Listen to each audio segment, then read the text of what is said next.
같이 찬양하도록 하겠습니다. 330장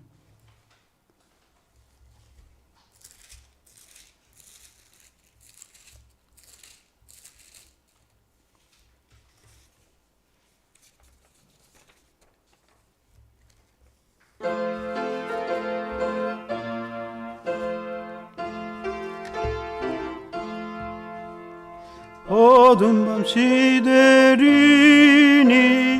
내 직분 지켜서 찬이슬 맺힐 때에 일찍 일어나 해도는 아침부터 힘써서 일하러 일할 수 없는 밤이 속히 오리라. 어두운 밤 시들이니 내 직분 지켜서 일할 때 일하면서 놀지 말아라. 낮에는 수고하나 쉴 때도 오겠네. 일할 수 없는 밤이 속히 오리라. 어두운 밤 시들이니 내 직분 지켜서 지는 해 비낀 볕에 힘써 일하고 겁이 치다 하여서 어둡게 되어도 할 수만 있는 대로 힘써 일하라. 527장입니다.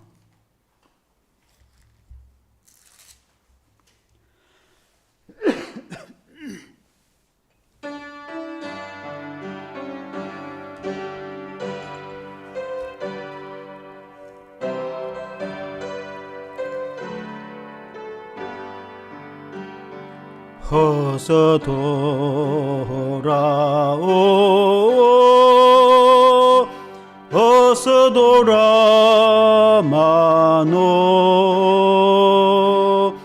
지연제가 아무리 무겁고 거기로 좋지 담당하고 못 받으시리요. 우리 주의 넓은 가슴은 하늘보다 넓고 넓어. 어서 돌아오 어서 돌아마노. 우리 주는 날마다 기다리신다오. 밤마다 문 열어놓고 마음 졸이시며 나간 자식 돌아오기만 밤새 기다리신다오. 어서 돌아오 어서 돌아마노. 채찍 맞아 아파도 주님의 손으로 때리시고 어루만져 위로해 주시는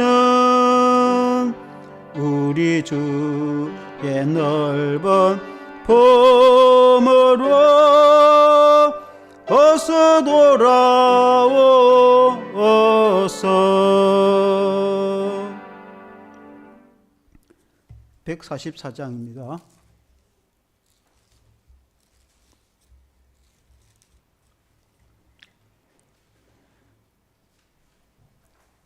(144장입니다)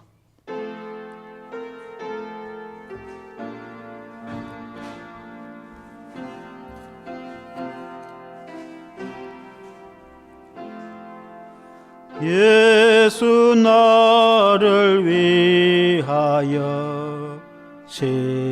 십자가를 질 때 세상 죄를 지시고 고쳐 당하셨네.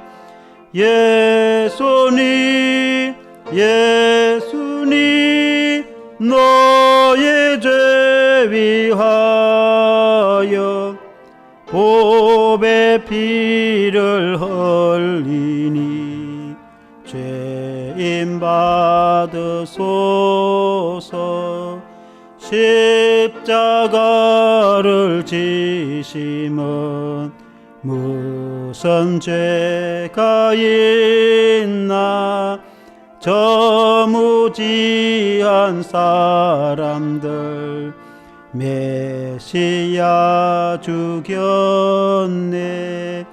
예수님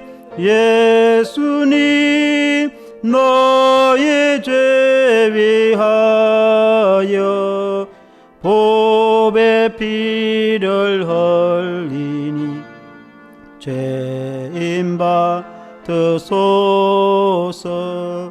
피와 같이 붉은 죄 없는 이가 없네. 십자가의 공로로 눈과 같이 되네. 예수님 너의 죄 위하여 보배 피를 흘리니 죄인 받으소서. 아름답다 예수여 나의 좋은 친구. 예수 공로 아니면 영원 형벌 받네. 예수님 너의 죄 위하여 보배 피를 흘리니 죄인 받으소서.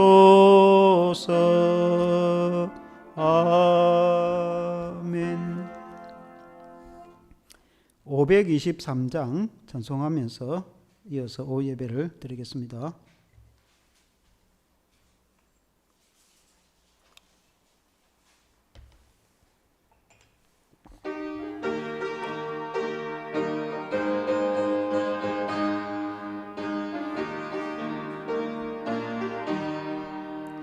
허든 죄악 길에서 목자 없는 양같이 모든 사람 길 찾아 헤맨다.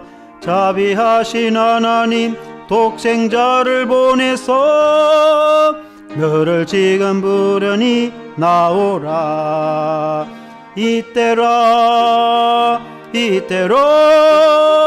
주의 긍휼 받을 때가 이때라. 지금 주께 나와 겸손하게 절하라. 구원함을 얻으리. 험한 십자가 위에 달려 돌아가신 주 주님 다시 살아나셨네. 죄인 구원하실 때 어서 주께 나와 크신 은혜 구하라. 이때라 주의 긍휼 받을 때가 이때라. 지금 주께 나와 겸손하게 아뢰라.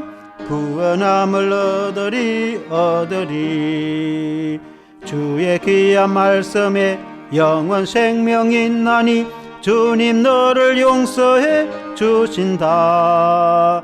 주가 부르실 때에 힘과 정성 더하여 주의 은혜 받으라 이때라 주의 긍휼 받을 때가 이때라. 지금 주께 나와 겸손하게 아뢰라. 구원함을 얻으리 세월 빨리 흐르고 세상 친구 가는데 너의 영혼 오늘 밤 떠나도 주의 구원 받으면 천국에서 영원히 주와 함께 살리라 이때라 주의 긍휼 받을 때가 이때라. 지금 주께 나와 겸손하게 아뢰라. 구원함을 얻으리 서민승 집사님 기도하시겠습니다. 만왕의 왕이신 하나님 아버지, 항상 주의 나라가 영원하며 주의 통치가 대대로 미치게 함을 감사드립니다. 주의 보좌 앞에서 주님의 이름을 높이며 주의 이름을 찬양을 드리오니 기쁘게 받아주시옵고 저희 모두가 새 은혜 입는 복된 시간이 되게 인도하여 주옵소서. 사랑의 하나님, 저희가 주님을 떠나 세상의 유혹과 제약 가운데 살아왔습니다. 아버지, 이 시간 저희의 행위를 자복하고 온전히 주께로 돌아와 회개하게 하시며 또한 회개에 합당한 열매를 맺게 하옵소서. 주께서 모든 사람을 대신하여 죽으심은 저희가 자신을 위하여 살지 않고 저희를 대신하여 죽으다가 다시 살아나신 주님만을 위해 살게 하려 함이라고 하셨사오니 이제부터 저희 자신과 제약을 위한 삶을 살지 않고 오직 주님 안에서 주님만을 위한 삶을 살아가는 자녀가 되게 하여 인도하여 주옵소서. 저희 교회가 주님의 뜻에 세워 지금까지 섭리 가운데 인도하여 주셔서 감사합니다. 11월에 이웃초청 축제가 있습니다. 준비 기간 동안 우리 주변에 믿지 않던 이웃을 초대하여 예수님을 알아 구원을 얻어갈 수 있게 하시고 그리고 초청 축제를 준비하며 필요한 때에 모든 것을 채워주실 줄을 믿습니다. 저희 교회가 이전 준비를 하고 있습니다. 저희 교회가 지금보다 참되게 발전할 수 있게 인도하여 주옵소서. 말씀을 듣는 시간입니다. 단위에 세우신 주님의 목사님을 권능의 팔로 붙잡아 주시고 말씀을 권능을 주셔서 선포되는 말씀을 통하여 주님의 음성을 듣고 은혜 받아 저희 마음의 빈자리에 성령의 감동에 따라 진리로 심령을 채우기에 부족함이 없도록 인도하여 주옵소서. 오늘도 하나님께 영광을 돌리고 영과 진리 안에서 예배를 드리기 위해 수고하는 손길들이 있습니다. 아버지, 이들의 수고와 헌신이 헛되지 않도록 축복하여 주옵소서. 이 시간 찬양대를 기억하사 찬양의 직분을 온전히 감당하셔서 은혜의 예배 시간이 되게 하시옵고 이 시간 이후에 사랑부 예배도 은혜를 베풀어 주옵소서. 올해 또 이제 2달 남았습니다. 남은 시간 온전히 주님을 바라보며 나아가는 시간이 되게 인도하여 주옵소서. 모든 것을 감사드리며 예수 그리스도의 이름으로 기도합니다. 아멘.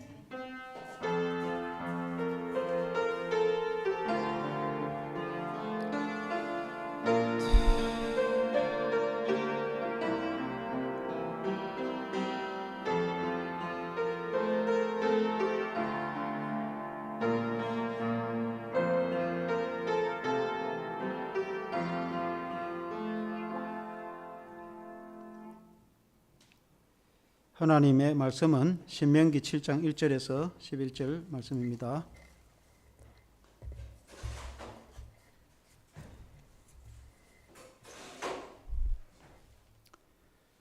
구약성경 271페이지 신명기 7장 1절에서 11절 말씀 교독하시겠습니다. 너희 하나님 여호와께서 너를 인도하사 네가 가서 차지할 땅으로 들이시고 너희 앞에서 여러 민족 헷 족속과 기르가스 족속과 아모리 족속과 가나안 족속과 브리스 족속과 히위 족속과 여부스 족속과 너보다 많고 힘이 센 7 족속을 쫓아내실 때에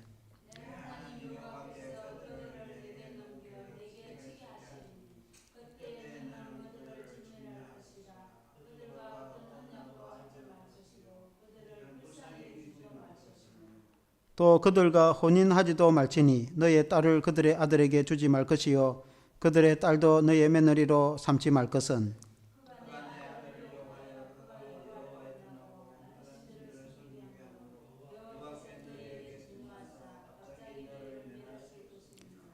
오직 너희가 그들에게 행할 것은 이러하니 그들의 제단을 헐며 주상을 깨뜨리며 아세라 목상을 찍으며 조각한 우상들을 불사를 것이니라.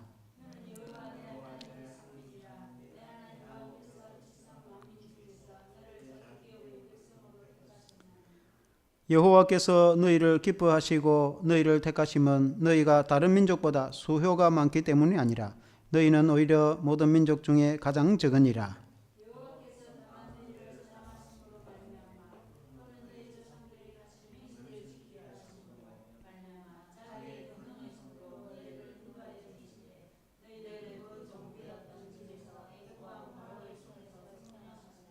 그런즉 너는 알라 오직 너의 하나님 여호와는 하나님이시요 신실하신 하나님이시라. 그를 사랑하고 그의 계명을 지키는 자에게는 천대까지 그의 언약을 이행하시며 인애를 베푸시되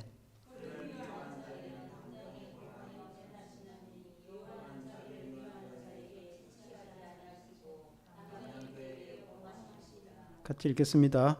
그런즉 너는 오늘 내가 너에게 명하는 명령과 규례와 법도를 지켜 행할지니라. 아멘. 할렐루야. 하나님이 택하신 백성.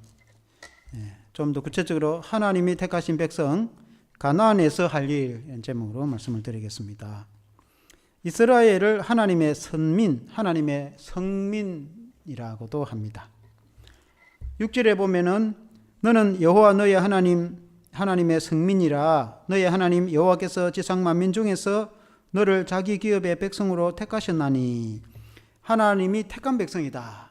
그래서 선민이라고도 하고 택할 선자로 써서 chosen people, 선민이라고도 하고 또 성민이라고 합니다. 거룩할 성자를 써서 하나님의 백성, 하나님의 거룩한 백성이다. 여기서 성민은 거룩한 백성이라는 뜻인데 히브리 원어로 거룩할 카도시, 백성이란 말, 합해서 카도시, 카도시란 말은 거룩한 백성이다. 근데 이 카도시라는 뜻이 거룩하다는 뜻도 되고 구별된이라는 뜻이 됩니다. 그러니까 세상과 구별되었다. 하나님의 백성은 세상과 구별된 성민이다. 그래서 카도시. 구약시대의 이스라엘 백성들이 하나님의 택한 선민이고 거룩한 주의 백성이라고 하면 오늘 신약시대에는 예수 그리스도를 믿는 성도가 하나님의 선민이요 하나님의 거룩한 백성 성민인 줄로 믿습니다. 하나님께서 이스라엘 백성들을 선택한 이유는 이스라엘 백성들을 제사장 나라로 삼아서 온 세계민을 구원하시고자 하는 것이 하나님의 뜻입니다. 오늘날에도 예수 믿는 성도를 하나님의 성민으로 부르신 이유는 우리를 제사장 나라로 삼으셔서 교회를 제사장 나라로 삼으셔서 세계 선교를 통해서 온 나라 백성들을 구원하기 위한 것이 하나님의 뜻인 줄로 믿습니다. 하나님께서 이스라엘을 통해서 하나님의 나라를 건설하시고 그 나라를 확장하시는데 그 시대의 구약시대 오늘 읽은 이 신명기 이 시대에는 모세 때에 요단강 건너기 전에 주신 말씀이죠. 그때의 가나안의 거민 특히 7족속이 너무나 포악하고 너무나 우상이 심하고 너무나 제약이 심하기 때문에 하나님이 그 땅 백성 거민을 심판하셔야 된다고 하셨습니다. 그래서 이스라엘 백성들을 군대를 보내서 그들을 썰어버릴 것이다. 그들의 7거민 7장 1절에 보면은 너의 하나님 여호와께서 너를 인도하사 너가 가서 차지할 땅으로 들이시고 너희 앞에서 여러 민족 헷 족속 기르가스 족속 아모리 족속 가나안 족속 브리스 족속과 히비 족속과 여부스 족속과 그 너보다 많고 힘이 센 7족속을 쫓아내실 것이다. 하나님께서 그들을 다 썰어버리고 이스라엘 백성들을 그 땅에 심을 것이다. 하나님께서 이스라엘 백성들에게 복을 주시겠다고 약속을 하셔서 그 땅에 심으실 때에 그 가나안 거민 7족속들은 하나님이 만든 이 땅의 주민들이지만은 너무나 하나님을 거역하고 우상을 숭배하는 건 말할 것도 없고 제약이 포악이 관영해서 소돔과 고모라처럼 차고 넘쳤기 때문에 하나님께서 그 민족을 썰어내고 이스라엘을 그 땅에 심으시고 그 땅에 복을 주실 것이다 하는 그런 말씀입니다. 그래서 이스라엘 백성 하나님의 선택을 받은 이스라엘 백성들은 그 땅에 들어가서 그 거민을 몰아내고 그 땅 백성들과 통혼도 하지 말고 혼인하지 마라. 혼인하면은 그들의 우상이 들어오기 때문에 그들과 교류하지 마라 하는 그 말씀이 오늘의 말씀인데 은혜 받기 원합니다. 첫째는 가나안 거민을 진멸하여 몰아내라고 그렇게 하나님이 말씀하십니다. 그때의 7 족속을 보면은 헷 족속 그렇게 말했습니다. 헷 족속은 히타이트 족속입니다. 세계사에 보면은 히타이트가 큰 제국을 건설합니다. 그러나 이제 결국은 멸망을 당하게 됩니다. 기르가스 족속은 요단 서편에 살다가 이스라엘에게 멸망을 당하여 여러 민족에 흩어져서 포함이 되게 되고, 아모리 족속은 요단 동편에 많이 살았는데 모세 때에 진멸하게 되어지고 요단 서편에 살던 그 우상을 숭배하는 민족들도 하나님이 쓸어버립니다. 그러면 이제 히위 족속은 대표적으로 기브온 주민들이 있는데, 기브온 주민들이 여호수아를 속이고 항복해 와가지고 그들과 언약을 맺지 말랐는데 여호수아가 그들 기도하지도 않고 기브온을 받아들여 가지고 결국 기브온 족속을 물 길고 나무 베는 사람들로 삼았다 하는 것이 성경에 나옵니다. 그 사람들이 아마 히위 족속으로 봅니다. 여부스 족속은 예루살렘에 살던 산지에 살던 사람들을 여부스 족속이랍니다. 다윗 시대에 그 남아있는 여부스 족속들을 쫓아내고 그 다윗 시온 그 산을 정복하고 다윗 성을 쌓아서 시온성이라고도 하고 다윗성이라고도 합니다. 그래서 예루살렘이 이스라엘의 수도가 되어집니다. 그 땅에 살던 사람들이 여부스 족속입니다. 그래서 그 7 족속들을 이제 다 몰아내게 됩니다. 2절 말씀에 보면은 너의 하나님 여호와께서 그들을 내게 넘겨 내게 치게 하시리니 그때에 너는 그들을 진멸할 것이라. 그들과 어떤 언약도 하지 말 것이요 그들을 불쌍히 여기지도 말 것이며. 이 진멸하라 말은 썰어버리라. 그 땅 거민들을 다 썰어버리라. 이제 이 말씀만 보면 어떻게 하나님이 이렇게 잔인할 수 있느냐. 그리고 하나님은 이스라엘만 편애하시고 하나님께서는 이스라엘 백성들에게는 이렇게 장대한 복을 주시겠다 하고 그 땅 거민들은 다 진멸하고 죽이고 심판하고 썰어버리고 하나님이 천지를 창조하신 하나님이신데 공평하신 하나님이 어떻게 그렇게 할 수 있느냐라고 생각할 수 있겠으나, 그러나 하나님 입장에 봤을 때는 하나님이 온 세계 사람들을 만들었습니다. 온 세계 사람들이 원래는 하나님만 섬겨야 됩니다. 그럼에도 불구하고 하나님 섬기는커녕 돌이나 나무를 깎아서 우상을 만들고, 그때 당시에 바알 신과 아사랴 신을 만들어서 남신과 여신을 만들어서 복을 달라고 빌고 그들이 우상을 숭배하는 것은 말할 것도 없고, 그리고 포악하고 그리고 제약이 관영하고 소돔 고모라처럼, 소돔 고모라가 얼마나 죄가 큰지 우리가 잘 알지 않습니까? 그래서 하늘에서 불을 내려서 그 도시들 불태워서 태워버렸지 않습니까? 그와 같이 그 7 족속들이 죄악이 관영했다. 죄악이 관영했다면 죄악이 어느 정도 이상 차고 넘쳐서 하나님이 심판하지 않으면 안 되는 거예요. 그 땅 백성은. 그래서 그 심판하는 방식으로 이스라엘 군대를 보내서 그들을 썰어버리는 것이 하나님의 방법, 심판하시는 방법이었어요. 그래서 그 거민을 하나님이 심판하실 것이다.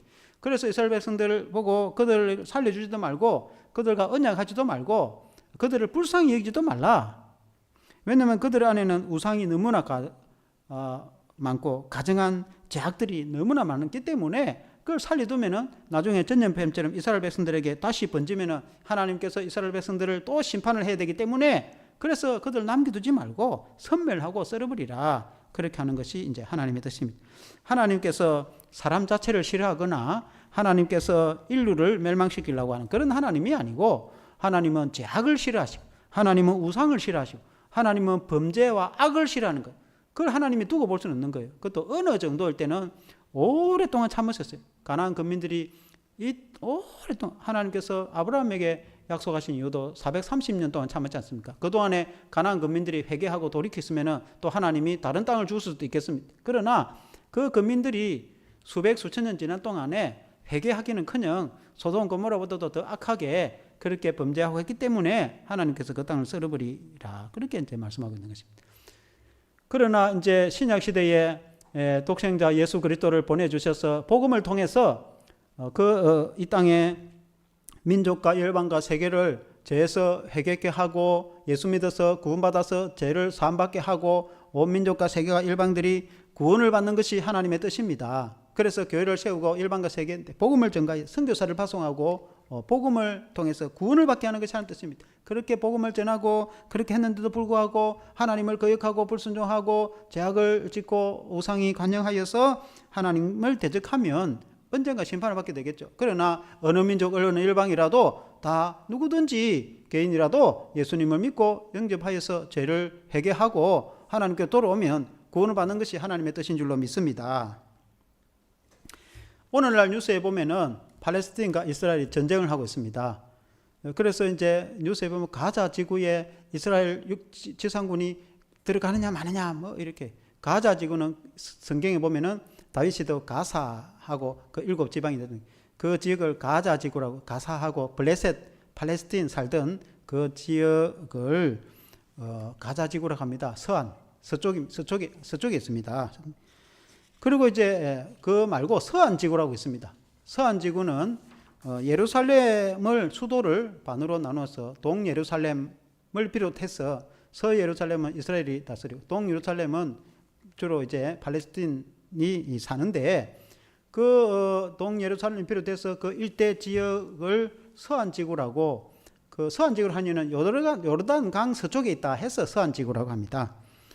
그래서 2000년 동안 이스라엘 백성들이 나라를 잃고 세계를 떠돌 때 이 블레셋에 살던 이 사람들이 동쪽으로 이전해가 살다가 지금은 그쪽에 1948년도에 2차 세계대전이 일어나서 연합군에 유대인들이 협력을 했습니다. 그래서 연합군이 이 전쟁에 승리하면 당신 나라를 독립시켜줄게, 그 약속해서 영국과 미국이 이스라엘 백성들을 독립을 시켜버렸습니다. 1948년도에 그 땅에 돌아가서 살게 한 겁니다. 그 땅에는 뭐 여러 사람들이 이제 살고 있었는데 2000년 전에 원래 우리 살던 땅이다 해서 돌아가서 처음에는 자그마한 땅을 찾았어.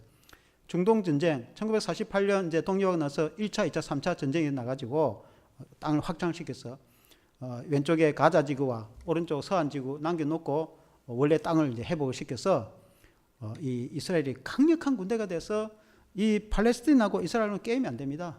이스라엘은 미국과 동맹을 하기 때문에 핵무기도 있고 그 무장이 군대가 거의 우리나라와 맞먹는데 우리나라보다 또 세다고라고 합니다. 팔레스틴하고는 거의 팔레스틴 자전거 타고 싸우면은 여기는 폭격기로 싸울 정도로 게임이 안 되는 정도입니다. 그런데 이제 이 팔레스틴은 두 이제 정치 지도 그룹이 있는데 가자 지구를 통치하는 하마스는 무장으로 이 나라를 이스라엘 백성들을 썰어버리고 원래 수천 년 전에는 자기들이 살고 있었는데 뭐 때문에 이스라엘 백성들이 들어와서 사는지 모르겠다. 이 왜냐하면 그 사람은 성경을 안 믿기 때문에. 성경에는 하나님께서 그 민들을 쫓아내버리고 이스라엘 백성들을 살게 했다. 아브라함과 이삭과 이스라엘의 자손들을 살게 했다. 그건 성경이지. 이 사람은 성경을 안 믿기 때문에 수천 년 전에 우리가 살았는데 이스라엘 백성들이 침공해왔기 때문에 이 사람들 몰아내야 된다. 팔레스타인 사람들의 생각이고, 이스라엘 백성들은 이 아브라함의 자손들을 이 땅에 복을 줘서 하나님이 이곳에 살고 해서, 그리고 수천 년 우리가 이 땅에 살았기 때문에 우리가 주인이다. 지금도 이제 싸우고 있는 거죠. 우리가 신약 시대에 살아가고 있는 우리 기독교 성도로 봐서는 그 구약 시대의 이야기죠. 구약 시대의 이야기. 구약 시대에 하나님이 그렇게 하라고 한 거지. 신약 시대는 복음을 통해서 이스라엘 백성들인데 팔레스타인이 이제 예수 그리스도를 메시아로 구주로 영접해서 그 사람들이 하나님의 자녀가 되면 하나님의 백성으로 회복이 되어서 서로 화평하고 그렇게 해야 되는 것이지, 지금 이 시대의 구약 시대처럼 그렇게 하면 안 되는데. 그러나 이스라엘도 예수를 메시아로 믿지 않기 때문에 그들은 메시아가 언젠가 올 거라고 기다리고 있고, 그들은 구약 시대의 식으로 살고 있는 거예요. 이스라엘 백성들 생각할 때는 이 블레셋 쫓아내버리고 원래 우리가 이 하나님 주신 땅을 찾아야 된다 이렇게 생각하고, 팔레셋이 블레셋입니다. 블레셋 사람들은 알라를 믿기 때문에 이 사람들은 이 이스라엘의 여호와 하나님 믿지 않습니다. 자기들은 하나님을 경외하는, 알라가 하나님입니다. 하나님을 경외하는데 이 민족이 쳐들어와 가지고 우리를 쫓아내려고 하니까 이스라엘을 살려두면 안 된다고. 하마스 이 무장으로 그들을 섬멸시켜버리고 이스라엘을 쫓아내야 된다 이렇게 생각하고, 그러니까 전쟁을 하는 것이죠. 그러나 이제 이 서한 지구에 통치하는 이 사람들은 원래는 PLO라고 해서 팔레스틴 해방기구로 시작해서 지금은 팔레스틴 자치정부가 됐는데, 그 사람들은 온건파입니다. 그 사람들은 이스라엘과 협의해서 두 나라로 평화롭게 살자. 이제 서한 지구 이 사람들은 온건파고, 이제 이 가자 지구를 통치하는 이 사람들은 무장 정파입니다. 무장으로 이스라엘 쫓아내야 된다 이렇게 생각합니다. 이 사람들은 이슬람을 등지고 있습니다. 이란이 대표적인 나라고 후원을 해주는 나라고, 이슬람 중동 국가가 그들 후원하고 있습니다. 그러나 이제 이스라엘은 미국과 동맹을 해가지고 서구를 이렇게 동맹으로 맺고 있습니다. 미국이 세계에서 최강인데 그 게임이 안 되는 거죠. 그래서 이 서로 하도 수류탄 던지고 폭탄 던지고 싸우니까 이 한 4, 5m 되는 장벽을 높이 가자 지구에도 장벽을 우리나라 철책 쓰듯이 장벽을 딱 쌓아버렸어요. 그래서 관문이 6개 있습니다. 관문을 허락을 받아야 통과하지 오도가지도 못합니다. 가자 지구에도 장벽을 딱 쏘아가지고 서로 수류탄 던지지 말고 총 쏘지 마라. 그래가지고 긴장되지만은 평화롭게 살고 있는데 몇 주 전에 이 하마스 가자 지구의 무장정파, 이 사람이 원래 무장단체인데 선거를 해가지고 정권을 잡았어요. 그래서 공식적인 이 정부입니다. 이 하마스. 그리고 실제는 무장단체입니다. 국제적으로는 테러단체라고 하죠. 근데 이 하마스가 갑자기 이제 춤추고 놀고 있는 이스라엘 땅에 쳐들어가고, 군인들이 일부 쳐들어가고, 그 다음에 한 5,000발 미사일 쏘고, 그 사람들을 죽이고 이제 포로를 끌고 가버리니까 이스라엘 버스는 이게 전쟁 선포다. 그래서 대대적인 보복을 해갖고 미사일 쏘고, 근데 이제 보니까 땅굴을 파가지고 이 하마스가 아주 땅 밑에 다 기지 한 500km 정도 숨어 있으니까 어떻게 이제 잡아내야 되냐 이제 이런 고민을 하고 있고, 지상군 투입하려고 하니까 탱크 몰고 들어가 쓰러뜨리를 하니까 미국과 전 세계가 들어가지 마라. 들어가면은 중동 전쟁이 나니까 안 된다. 이렇게 하고 있는 상태입니다. 그래서 결론은 그 이스라엘과 이 팔레스틴은 그들의 종교, 이스라엘은 구약의 성경을 믿고 그들이 믿는 여호와 하나님을 믿어서 그 하나님의 명령을 따라서 이 팔레스틴, 블레셋 몰아내버려야 된다. 그 다음에 이제 이 팔레스틴은 그들은 이슬람 종교를 믿기 때문에 그들의 하나님 알라를 믿기 때문에 알라의 명을 따라서 알라를 믿지 않는 이스라엘을 썰어버려야 된다. 그러니까 대치를 하고 우리나라보다 더 긴장되게 전쟁을 하는데, 그러나 우리 이제 오늘날 교회 신약 시대에 살아가고 있는 우리 기독교 입장으로 봐서는 예수 그리스도만이 구원자이시다. 예수 그리스도가 메시아로 성경의 예언대로 오셨다. 이스라엘 백성들이 메시아를 안 믿으니까 이슬람 사람들은 말할 것도 없고, 이슬람 사람들은 예수님을 그냥 선지자 중에 훌륭한 선지자 중에 하나로 생각하지 예수님을 메시아나 구원자로 믿지도 않고 생각하지 않습니다. 그러나 우리는 예수님만이 구원자예요. 예수님을 안 믿는다는 것은 아무리 그들이 하나님을 믿는다, 기도한다, 그거 안 필요 없어요. 그 하나님 안 믿는 거 똑같은 겁니다. 우리가 볼 때는 불신자들하고 똑같아요. 그냥 종교를 가지고 있는 것이지, 우리 기독교 입장에서는 그 구원받은 하나님 백성이 아니에요. 왜냐하면 예수님을 안 믿기 때문에. 하나님의 뜻은 하나님의 아들 예수 그리스도를 믿어서 구원 얻는데, 그 사람들이 하나님을 믿는다고 말은 하지만 예수님을 실제로 안 믿기 때문에 우리가 볼 때는, 신약 교회를 다니는 우리가 볼 때는 하나님의 뜻에 합당하지 않다, 이렇게 볼 수 있어요. 그러면 구원받는 길은 예수님밖에 없는데, 그 두 민족 다 예수님을 구주로 영접하여 믿어서 주님이 복음의 화평으로 서로 화평으로 새 나라를 건설하고, 그렇게 하면은 하나님의 뜻에 합당하겠죠. 우리가 볼 때는 그게 하나님의 뜻에 합당한 거죠. 그러나 그 사람들은 그에 대해서 그렇게 동의하지 않고 그렇게 믿지 않기 때문에 전쟁은 끝이 없을 겁니다. 그 사람들의 전쟁은 끝이 없을 것이다.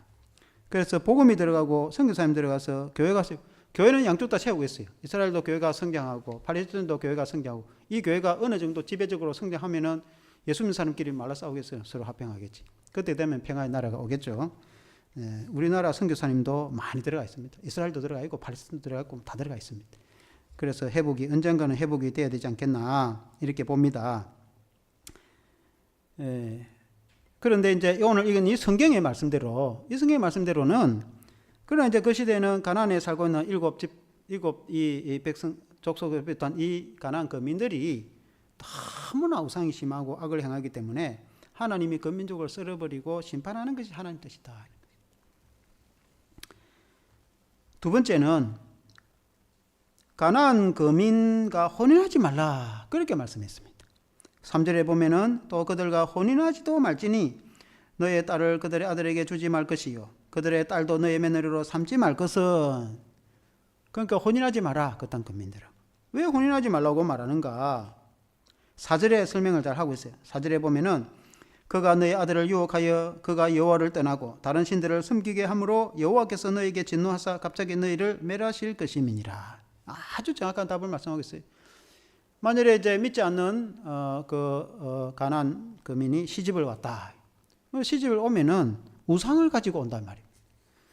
우상이라는 것이 이제 큰 우상도 있고 우리처럼 사람 모양으로 된 키가 큰 남자 우상이나 여자 우상 이런 걸 나무로 깎아가지고 거기다가 복을 빌고 이런 게 있지만은 또 자그마한 우상도 있어요. 보자기에 싸가지고 자그마한 우상을 올 때 다 십을 그 보자기에 싸가 들고 온단 말입니다. 왜냐하면은 인간은 누구나가 다 종교심이 있기 때문에 종교를 버리지 않는 겁니다.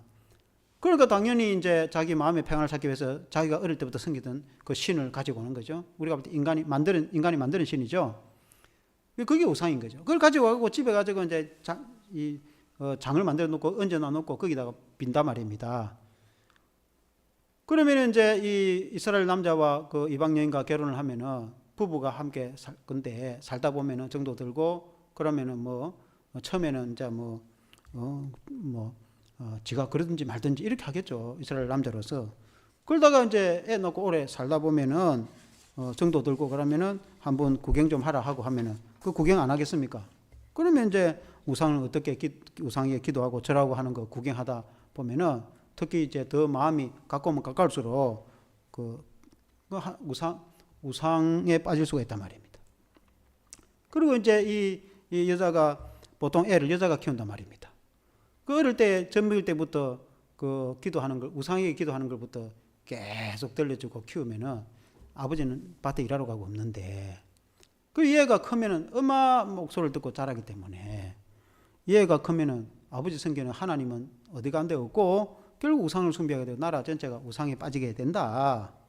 그래서 이방 민족과 결혼하지 마라.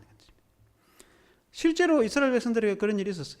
구약 성경에 보면은 큰 주류가 그 이야기. 대표적으로 솔로몬 때 아닙니까? 솔로몬 때에 처음에는 이제 애굽의 공주를 아내로 맞이했습니다. 그 이유는 애굽이 너무 강대한 나라이기 때문에 만약에 애굽이 마음 먹고 쳐들어오면은 그 이스라엘의 그 다윗 이후에 솔로몬 시대의 평화로운 나라가 완전히 그냥 초토화돼 버릴 수가 있는 거예요. 이스라엘이 아무리 강하다 해도 애굽은 엄청난 대국이거든요. 그러니까 이제 애굽의 공주를 아내로 맞아서 이 가족이 되니까 가족을 공격하지는 않거든. 그러니까 이제 평화조약을 맺어서 이 이스라엘이 주변국이야 점령해가 조공을 받는다 하지만 애국과는 싸우기 곤란하거든요. 그렇게 이제 그 평화관계를 유지 위해서 어쩔 수 없이 정략관계를 통해서 그렇게 결혼을 했단 말입니다. 그러다 보니까 이제 그걸로 끝이 났으면 또 모른대. 그 다음에 또 이제 이 주변에 에돔을 비롯한 주변에 모든 거의 대부분의 족속들 공주들을 다 아내로 맞이해가지고 다윗 때에 시집을 왔단 말입니다. 이제 명목은 평화를 위한 것이다 하는 거예요. 그리고 그들이 올 때에 그들이 하나님을 믿게 해서 그 사람들에게 세례를 주고 그렇게 해서 변화를 시키가 데려왔느냐? 그렇지 않다. 딱 그냥 시집 오니까 그 우상을 딱 가져온 거예요. 그러니까 예루살렘과 온 이스라엘이 그냥 우상천지가 된 거예요. 시집 온 사람이 한둘이가 아니죠. 수백 수천 되니까. 그러니까 그 사람들만 해도 그 사람들만 있습니까? 따로 온 종들이 얼마나 많습니까?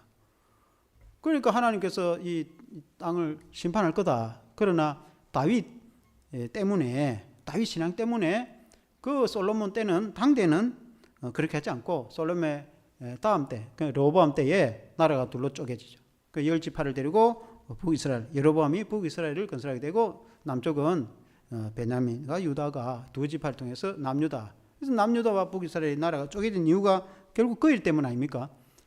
그런데 북이스라엘도 북쪽에 그들이 우상을 숭배하지 않고 하나님 잘 섬기면 좋겠으나 우상이 더해가지고 결국 아수리에서 멸망을 당하고 남유다도 오래 가기는 했지만은 결국은 이제 바빌론에서 멸망을 당했는데 그 위에 이제 성경에 우리가 수요 예배 때에 성경에 보면 그런 제 말씀이 있습니다. 그 에스라의 부흥운동에 보면은 에스라가 이제 2차 포로기한 때 돌아오죠. 1차 포로기한 때는 스룹바벨이 돌아와서 예루살렘 성전을 재건합니다. 그러니까 예루살렘 BC 586년에 예루살렘 도시가 멸망할 때 도시도 폐허가 되어지고 성문도 다 파괴되지만은 예루살렘 하나님의 성전도 다 파괴돼 버렸어요. 그러나 이제 그 70년 포로 생활 후에 돌아와서 스룹바벨이 왔을 때는 그 예루살렘 성전을 재건했습니다. 그리고 이제 2차 에스라가 돌아왔을 때는 이제 신앙의 종교의 부운동을 일으키지 않습니까? 에스라가 부운동을 일으킬 때에 와서 이제 가만 보니까 백성의 이스라엘 지도자들이 에스라에게 하는 말이 이 땅 백성들이 이방 여인들을 아내로 삼고 자식을 낳고 살고 있다. 그 이야기를 해줍니다. 그 이방 여인을 아내로 삼고 자식 낳고 뭐 평화롭게 살아가는데 그게 뭐가 문제가 있느냐? 그 문제가 이 문제인 겁니다.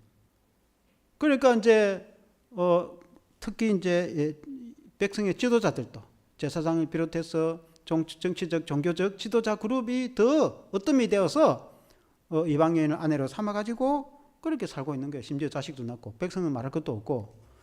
그러니까 에스라가 생각해 볼 때에 그래가지고 우상이 들어와서 나라가 망해가지고 70년간 포로 생활을 했는데 그 조상 때부터 자기들 때까지 조금 전까지만 해도 아직도 돌아오지 않는 민족도 백성들도 있고 70년 동안 포로 생활을 해갖고 우리나라 36년 일제치하에 고통스러운 세월을 보낸 것처럼 그들은 70년간 바빌론 포로 생활을 보내고 돌아왔으면은 이제는 달라야 되는데 변화된 게 하나도 없다.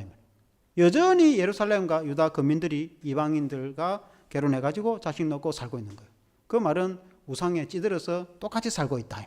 그 말은 이방과 결혼해가 자식 낳고 살고 있다는 말은 그들이 하나님 여호와를 섬기면은 그렇게 하지 않겠죠. 하나님을 섬기면은 이방인과 결혼하지 않았을 때인데 하나님을 안 섬기고 우상을 숭배한다. 이게 똑같은 말인 거예요, 그게. 그러니까 70년간 고통의 세월을 받아서 포로에서 회복이 돌아와서 예루살렘 성전까지 재건했는데 성도들의 신앙과 삶은 여전히 변함없이 똑같은 거예요.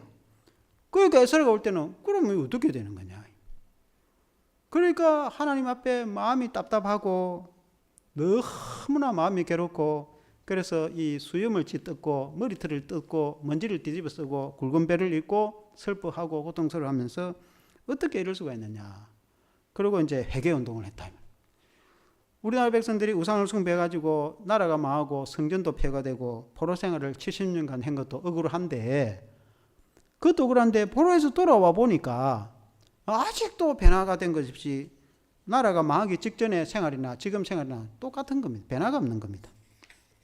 그러니까 에스라가 이러다가 어떻게 하나님 앞에서 우리가 살아갈 수 있느냐. 이거 안 된다. 그래서 백성들 앞에 선포하고 통행하고 회개하고 막 부운동을 일으켰다. 그 에스라의 부운동이에요. 에스라가 아주 신실한 선지자였어요. 제사장 겸 학자 겸 제사장이에요. 에스라 굉장히 신실한 사람이었어요. 에스라가 외치니까 백성들에게 감명을 받고 감동을 받아가지고 다 회개를 한 거예요. 우리가 잘못했다. 물론 그에 반대하는 사람도 있었어요. 그러나 많은 경우에 동의하고 우리가 하나님 앞에 잘못했다. 그래서 회개운동이 일어났어요. 회개운동이 일어나면서 마음의 감동만 받은 것이 아니고 결혼한 이방 여인들을 다 돌려보내버렸어요. 그러니까 이제 아들, 딸 낳고 살고 있는데 싹 또 호적 정리해가 돌려보내버린 겁니다.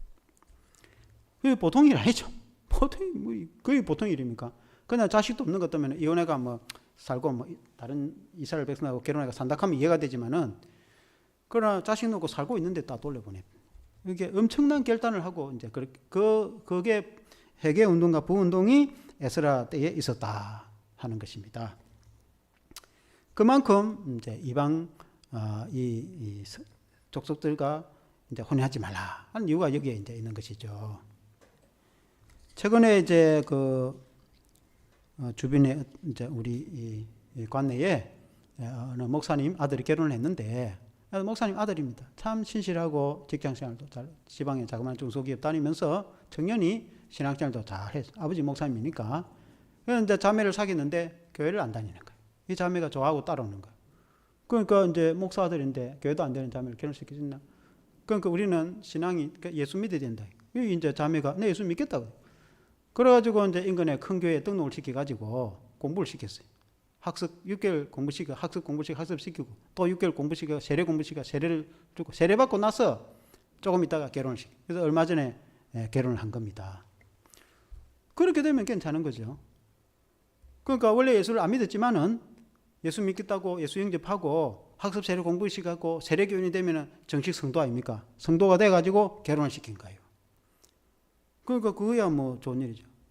그러나 전혀 이제 변화도 안 되고 세례도 안 받고 그렇게 해가지고 결혼을 시킬 수는 없다 이 말이죠.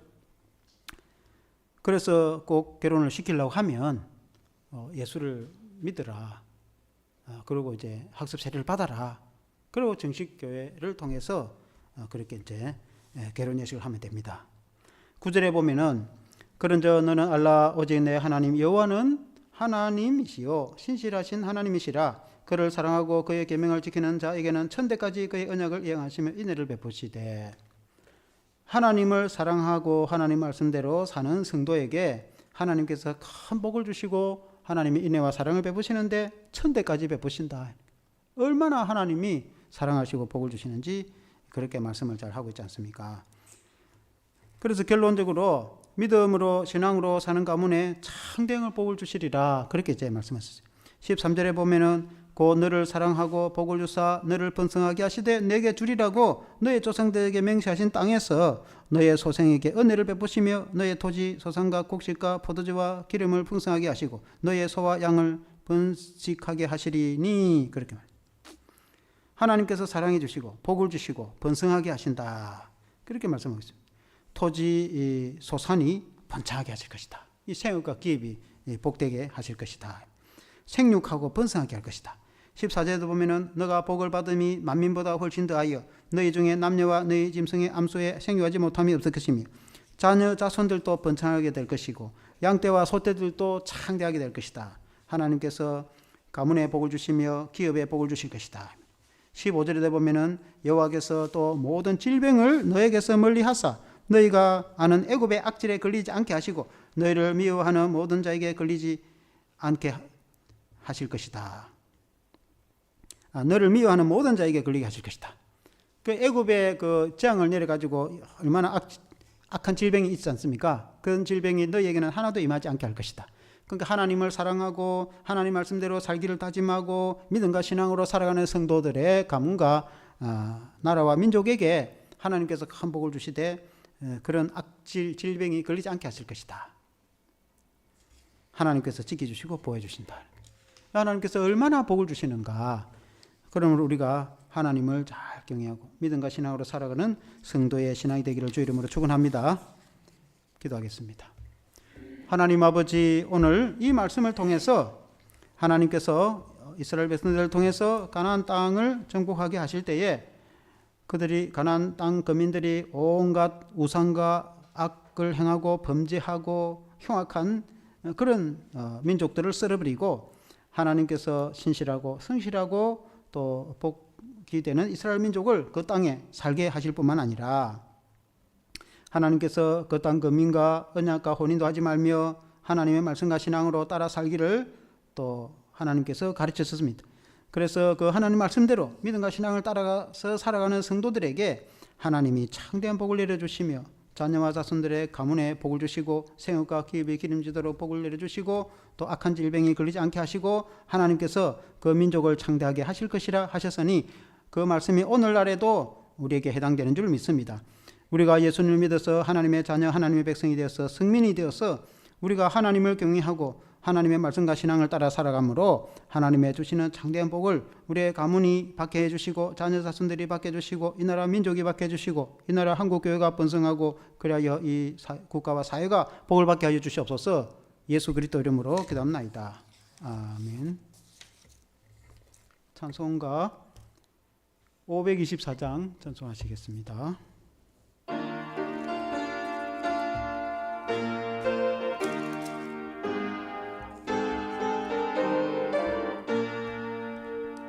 갈 길을 밝히 보이시니 주 앞에 빨리 나갑시다.